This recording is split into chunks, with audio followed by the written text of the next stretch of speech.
انزوخيس مش ساريج خاص ماشي داكي كتيدي فرنسا مي شغفي تدرتي سيتاو تقوليس لا في بلوس كو ما جيفيس ما سوقارويس ما ستزمرتيس دونك ثالمرتي كان نوردي نعطيك صحه pour tout ce que tu as fait pour notre village. Et tu es une fierté du village.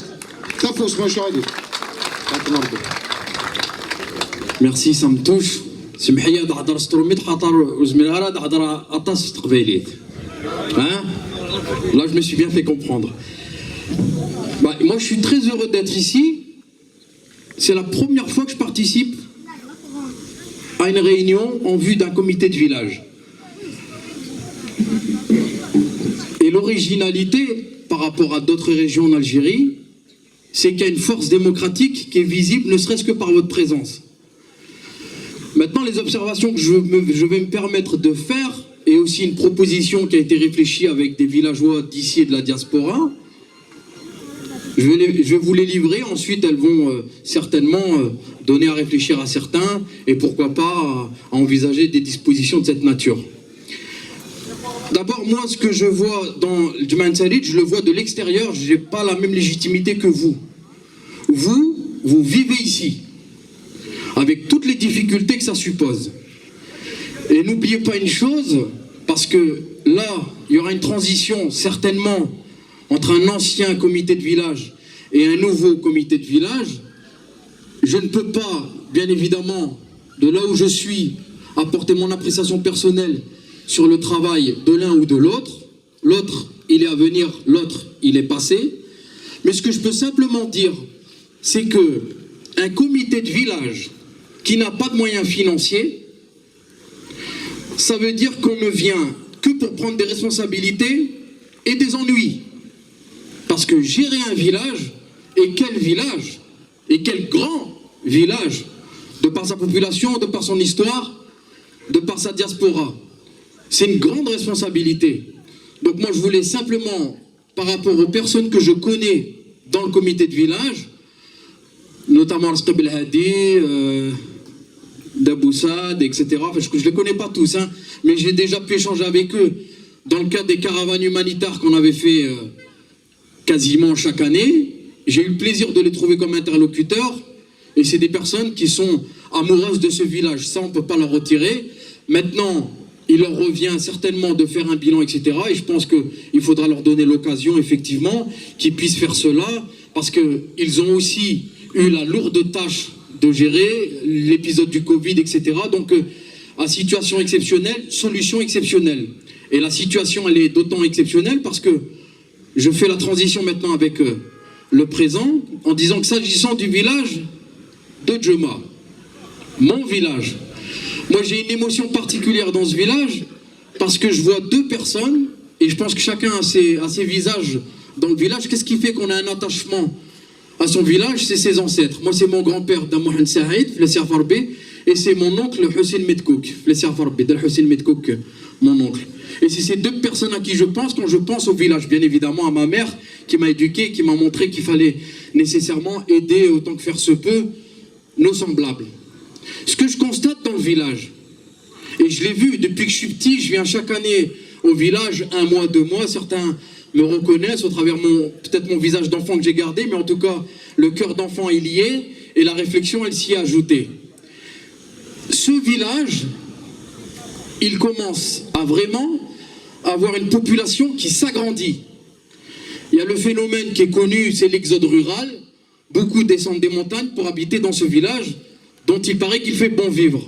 Donc vous avez en réalité, bien évidemment, un village, mais vous avez une population noyau, qui est l'origine du village, et vous avez la population qui s'ajoute dans ce village. C'est exactement ce qui s'est passé en France, lorsque, dans des villes, on essayait de faire intégrer d'autres personnes. Lorsque c'est mal géré, ça donne lieu, malheureusement, au phénomène de banlieue, etc. Alors ici, ce n'est pas le même cadre, mais j'ai remarqué à l'entrée de Djema, lorsqu'on descend vers la PC de Mekla, les habitations, elles commencent à être verticales. Donc ça veut dire que la population, elle augmente. Ça veut dire quoi? Ça veut dire simplement que si le noyau du village ne montre pas aux nouveaux arrivants que lorsque vous entrez dans ce village, il y a des règles d'hygiène, de respect, de démocratie, si vous ne leur montrez pas ça dès le départ, le mauvais pli va être pris, c'est naturel, c'est humain. Donc l'intérêt d'avoir un comité de village, c'est effectivement d'avoir cette conscience collective au travers des repères qui sont ancestraux. Les personnes qui vont traverser ce village pour du tourisme, pour y habiter, pour travailler, etc., ils vont comprendre que dans ce village, il y a une histoire à respecter, il y a des règles à respecter.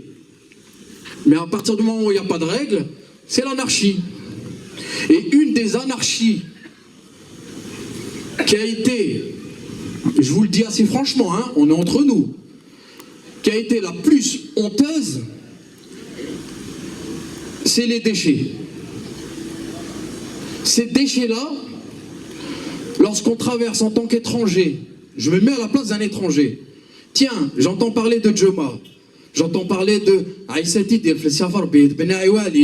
les artistes, etc. Enfin, on peut citer, vraiment, il y a de quoi être fier. Et on se dit, je vais visiter Joma. Et je viens, et je comprends tout de suite, que c'est un village qui ne tourne pas rond. Vous pouvez être vexé de la critique, mais elle est objective, croyez-moi.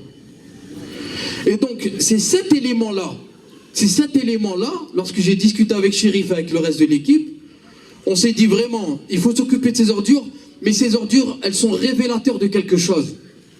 Alors, il ne s'agit pas d'avoir un index accusateur, de dire c'est la faute à lui, lui l'a bien fait, lui l'a... C'est pas ça. L'idée, c'est comment on peut réfléchir collectivement à une solution collective. Et c'est comme ça qu'est née l'idée de la coopérative. Cette coopérative, elle est née il y a exactement 4 mois. 4 mois. Et on a fait les choses ici au village avec une équipe, et on a fait les choses à distance en France. Alors, je vous parle des problèmes dans le village, mais même dans la diaspora saharienne, il y a des problèmes. Hein. Il y a des conflits entre les associations, il y a des batailles de cotisation, il y a des batailles de leadership, etc., etc. Et ça, je l'ai vécu personnellement parce qu'on m'a même mis à défaut personnellement. Mais c'est juste pour vous dire que les problèmes, ils sont là partout. Mais à partir du moment où on a décidé de se retrousser les manches, de mouiller la chemise, on y va. Et en 4 mois, on a réussi, sans prétention aucune, à faire émerger une force dans ce village. Et quelle force! Quelle force! Pas plus tard qu'hier, j'arrive à 1h30 du matin dans le village, je vois des maçons qui travaillent bénévolement. Ça, c'est quelque chose que vous n'allez jamais voir en France. Hein. Pays démocratique, pays société aboutie, etc. Je vous prie de me croire qu'on ne le verra jamais en France. Certes, il y a du bénévolat, mais à ce niveau-là, c'est quelque chose qui doit se respecter et qui doit s'entretenir. Parce qu'une fois que c'est parti, ça va partir. Et alors, je disais, à partir du moment où on a cette force collective qui s'est manifestée ici, et à partir du moment où vous avez une force collective qui est née dans la diaspora, avec pour la première fois, des cotisations qui sont données pour aider le village. Non pas pour se faire rapatrier le corps et être enterré, mais vraiment pour aider le village. Et il n'y a pas de remerciement à donner parce que c'est leur village, c'est leurs ancêtres, c'est leur histoire. C'est leur bout de terre qu'ils veulent retrouver lorsqu'ils vont rejoindre l'éternité. Donc il n'y a pas de merci, etc. C'est juste une question de logique. Et dans cette diaspora, on a levé en 3 semaines, avec Dahman Chebah, voilà, tu te rappelles Dahman, les appels à cotisation, on a levé à peu près 20 000 € en 3 semaines, les cotisations. Bien sûr, derrière, il y a eu le travail de sensibilisation. Donc ça veut dire quoi? Ça veut dire que vous avez un émetteur et vous avez un récepteur. Normalement, avec ces 2 éléments, vous avez une bonne musique. Mais il faut avoir un bon compositeur. Et le bon compositeur, ça peut être le comité de village. Et j'en viens, pour cela, à une proposition qui a été faite par la coopérative au travers d'un communiqué. Il me semble que c'est le 2e, je ne sais pas, il faudrait revoir l'historique des communiqués. Et l'idée, elle est très simple. L'idée, elle est vraiment, elle est pas compliquée. Hein. Il s'agit, c'est mon point de vue personnel, hein, avec tous les défauts que ça peut comporter dans l'analyse, parce que je ne vis pas ici. Mais, puisque la démocratie faisant que chacun pouvant faire part de sa proposition, je me permets de faire la mienne. Le système actuel, vous me dites si je me trompe, hein, le système actuel, il suppose J'ai écouté Dahamid qui disait reprendre éventuellement un représentant de chaque famille. C'est une hypothèse. Il y a une deuxième hypothèse, c'est celle qui a été effective pour le comité de village actuel. À savoir, chaque comité de quartier va faire en sorte qu'il y ait une élection qui va générer un président et un trésorier, lesquels ensemble vont intégrer le comité central. Et c'est ainsi que le comité va se mettre en place. C'est ainsi? D'accord. La difficulté qui se pose maintenant, aujourd'hui, le quartier doit s'organiser d'abord. Autrement dit, il y a une incertitude dans le calendrier. Alors on peut faire l'inverse, me semble-t-il, si vous voulez garder le système des quartiers. Parce que lorsqu'on réfléchissait avec la coopérative, on s'est dit finalement, à partir du moment où on a un comité de village central qui va réfléchir pour l'ensemble du village, il n'y aura pas de distinguo à faire entre quartiers. Si un quartier se sent injustement traité par le comité de village, qu'il fasse part de ses doléances pour que ça remonte et que ça soit traité démocratiquement. Et je pense que c'est la meilleure façon. Mais maintenant, si vraiment il y a un attachement à ce que chaque quartier soit représenté, il peut être envisagé à ce qu'il y ait un noyau de 4 ou 5 ou 6 personnes, ou 10, j'en sais rien, selon le volontarisme, avoir un noyau et de dire ce noyau, il se met en route dès maintenant, et chaque comité de quartier aura la charge, s'il a envie d'être représenté dans le comité, de s'organiser lui-même dans son quartier pour faire émerger 2 représentants qui automatiquement vont prendre place dans ce comité, la place les attend. C'est le moyen de faire renverser la chronologie pour que ça soit efficace sur l'organisation. Mais j'en reviens à l'idée, éventuellement, de faire un comité central qui traite toutes les questions du village. Et l'élément supplémentaire d'analyse, au travers de la coopérative, c'est autant de représentants saharidiens de la diaspora, autant du village. C'est égalité. Avec des associations de la diaspora, des associations du village. Égalité. Il n'y a aucun président, c'est un fonctionnement horizontal. On a un groupe de 6 personnes à peu près et on décide ensemble. Et on ne sort pas de la discussion tant qu'on n'a pas tranché la difficulté. Si quelqu'un met son veto, s'il estimait utile que ça soit ainsi, il en sera ainsi. Mais bien évidemment, chaque personne va concerter les associations, etc. Ça, c'est pour le système de la coopérative, en sachant qu'il fallait le monter assez rapidement pour faire vivre l'épreuve de son efficacité. J'en reviens au comité de village. Le comité de village se monte. Donc il y a un noyau qui représente tout le village, et si vous voulez ajouter l'option de chaque comité de quartier qui va rejoindre le comité, ça c'est un élément qui doit être tranché certainement collectivement. Mais en tout état de cause, à un moment donné, il y a un noyau qui est établi. Ce noyau, une fois établi, il va laisser place à des membres d'honneur qui ont le droit de citer, y compris ceux de la diaspora, puisqu'ils ne seront pas inscrits dans le registre tel que enregistré par l'huissier et déposé aux autorités municipales, l'APC. Mais en tout cas, au travers les membres d'honneur, c'est une faculté qui est donnée pour pouvoir faire intégrer dans le comité des personnes de la diaspora.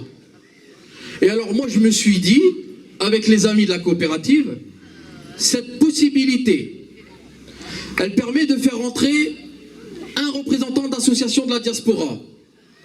Vous en avez un ici, Mohamed Bentali, qui représente la caisse de Roubaix, des Hauts-de-France, avec qui j'ai fait beaucoup de travail avec lui, notamment lors des actions ici qui concernent le village. Mais en tout cas, de faire intégrer un représentant de chaque association, ici aussi dans le village. Et la chance que vous avez, ce qu'on a dans le village, c'est que vous avez des associations qui sont présidées par des femmes. Et alors, je vous invite à considérer la mécanique que ça va engendrer. Si on intègre les membres d'honneur, les représentants d'associations, vous allez avoir un comité de village original. Et vous allez faire la démonstration qu'en Kabylie, on peut encore apporter des nouveautés. Vous allez avoir un comité de village avec bien évidemment les gens du village, le noyau central.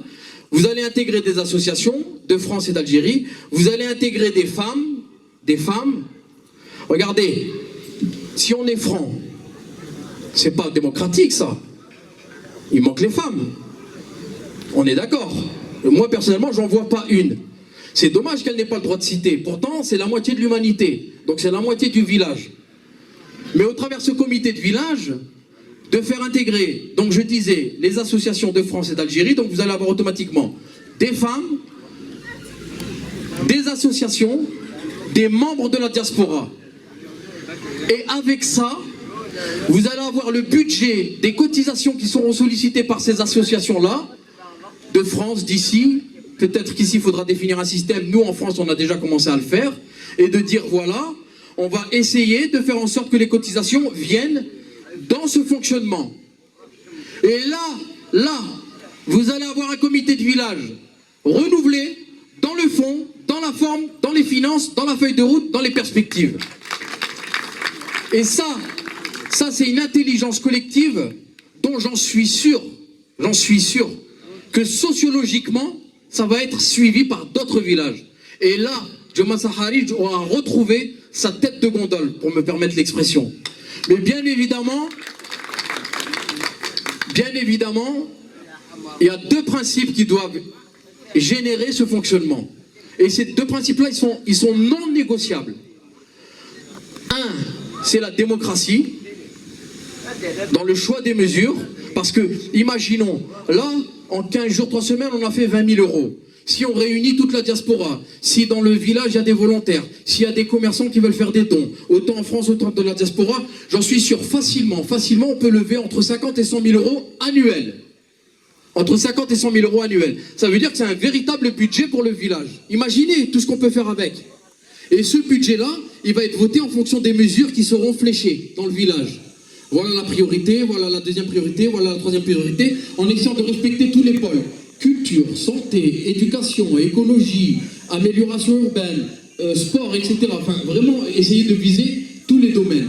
Et je disais, pour fédérer l'ensemble de ce fonctionnement, et j'en termine par là, deux principes non négociables. La démocratie et la transparence. Et cette transparence-là, elle va permettre de dire avec l'argent reçu, qu'est-ce qui a été fait et qu'est-ce qui va être fait. Et chacun aura son mot à dire. Et je vous prie de me croire que le village aura de quoi plaire à tout le monde. Merci à vous.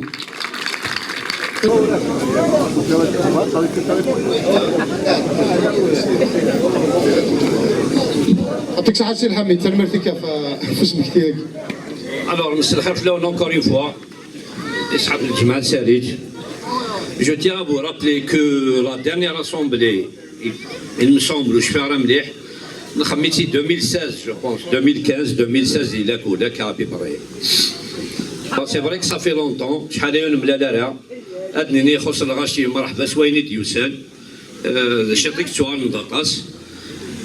Mais il faudrait être sûr qu'il faudrait qu'il y ait plus de manière à se concerter, كل يوم دينا واليس وكناس نقشطوا الهضره من برا. إذا زوارة كينو قبل الهضره في نظام إلا قنص نقشطوا لا بريسيون في كاع الدان. On va essayer d'être civilisé, bref, ailleurs. Nous connaissons pour la Constitution, donc la Constitution d'un nouveau comité. Ma proposition, c'est que le comité qui est il a rien maintenant d'IFA. Oui, il a d'IFA, qu'il y a des journées, il y a une autre nakshar, cela veut dire qu'il doit y avoir une cellule d'urgence pour se concerter au Knat Mshawar al-Ghashi, au Knat Fon, temporairement, juste au Qa'ad, et c'est clair, et pour assurer les affaires courantes, Sidi Adel Mamazal Oukfin Terra, Wagi de 1, une fois pendant une cellule 4-5, elle met 10 personnes, et au Mshawar, elle va être affichée, ils vont être affichés, nom et prénom. Asm Tazaram Danouir, Tagui de 1. De 2, il doit y avoir un programme de réélection. Donc il y a plusieurs manières de réélection. Deux, un style ancestral, un les familles, même désignation du village. Parce que les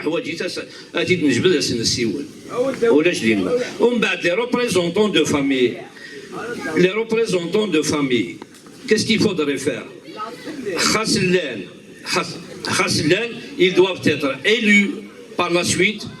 Et une fois la réélection pour le comité de village final est élu par le village lui-même. c'est normal, mais le comité de village, ils doivent être élus par le comité de village. C'est l'ancien comité, une fois installé la cellule de réflexion, de concertation, on a regroupé le Jman Serij, Inch'Allah, elle va ouvrir le droit à faire des invitations à tout le comité de village, l'ex-comité de village. On ne peut rien parler. Ça veut dire que le droit de réponse. Le Canadien est mieux jamais fait. Ça veut dire que maintenant, nous connaissons ce qu'on doit faire. Une fois on est installé, c'est une installation d'une cellule, c'est à eux de les inviter. C'est à eux de les inviter par voie postale. Et je le redis, il a dit les anciens membres du comité de village, voire les comités de quartier. Et de 1.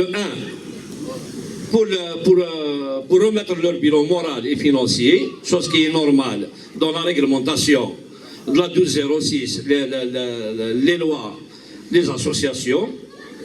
De 2, une passation de consignes rapide et le petit noyau à la différence pour pouvoir gérer les affaires courantes. De 3, c'est la réélection. C'est la réélection d'un nouveau bureau. Il est le bienvenu. Sans distinction. C'est tout le monde qui ouvre le droit à s'élire. Bien sûr, c'est à la population de choisir où est-ce qu'il est. Par la suite, une fois installé le nouveau comité, il me semble, par rapport à la grandeur du Juma, par rapport à l'Ouaini Glaqan, il doit y avoir un règlement intérieur. Un règlement intérieur de manière à ce que le Juma, un règlement intérieur qui sera sous forme d'une charte, le père de famille, qui sera appelé à être étudié, corrigé, une observation par rapport à la charte, ce n'est qu'un début, c'est l'air une fois elle est mise en étude, il faut qu'elle sera votée par les gens. C'est avec une charte, avec un règlement intérieur dont personne ne peut enfreindre.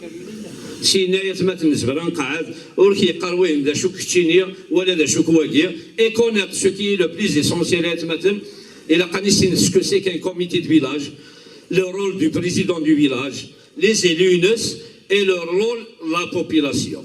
On ne sait rien. Mais chez le président du comité, il y a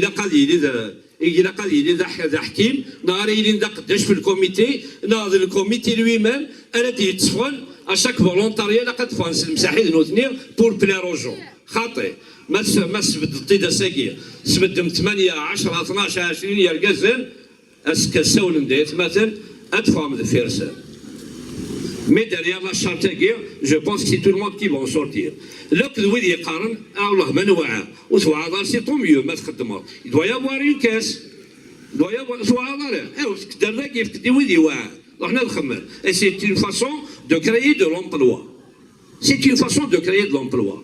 Avec une petite caisse qui sera adoptée par tout le monde. On discuter, une fois il y a création de la cellule à guerre, on va en discuter. On a discuté bien sûr sur le comité de village,